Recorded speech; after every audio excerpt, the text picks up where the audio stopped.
দয়া করে কেউ সালাউদ্দিন মক্তবের মধ্যে কেউ আগে কোনো সময় টাকা দিবেন না। আমার 90,000 টাকা মাইরা দিছে সালাউদ্দিন মক্তবে। 90,000 টাকা নিয়ে আমার এমন এক জায়গায় পাঠাইছে আবাসিক হোটেলে কাজ দেওয়ার জন্য। ওই কাজ তো দিছে না, বলতেছে নন কাফেলার কাজ, তাও আমি 600 টাকা দিব এর জন্য। আজকে 4 দিন হয় কিচ্ছু খাইছি না, 4 দিন হয় কিচ্ছু খাইছি না। আজকে আমি আবার রিয়াতে ফিরে যেতেছি। আল্লাহ আমার টাকা হাসরের দিন দিবে, আমার বিচার করবে হাসরের দিন আল্লাহ। ভিডিও শুরুতে একটি বক্তব্যের কাছ থেকে শুনতে পাচ্ছেন কথা সালাউদ্দিনের বক্তব্য নিয়ে। সালাউদ্দিনের বক্তব্য নিয়ে আমি অনেক কথা, অনেক ভিডিও তৈরি করছি। এমনকি সালাউদ্দিন আমাকে ফোন দিয়ে বিভিন্নভাবে হুমকি দামকি দিয়েছিল, বলেছিল তুমি কয়টি প্রমাণ দিতে পারবে আমার নামে যে অভিযোগটুকু তুমি তুলছো, আমার ব্যবসার মধ্যে যে তুমি 12টা বাজিয়ে দিচ্ছ। ভিডিও শুরুতে যে স্ক্রিপ্ট দেখতে পাচ্ছেন বক্তব্যের কাছ থেকে। এখন আপনারা বলুন, এই বক্তব্যকে কি আমি বলেছিলাম যে তুমি ভিডিও করো, এরকম কথাবার্তা বলো?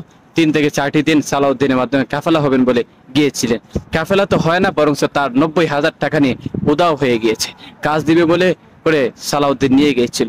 আজকে সৌদি আরবে কত শত প্রবাসীদেরকে প্রতারিত করছে এই সালাউদ্দিন থেকে বেঁচে থাকুন।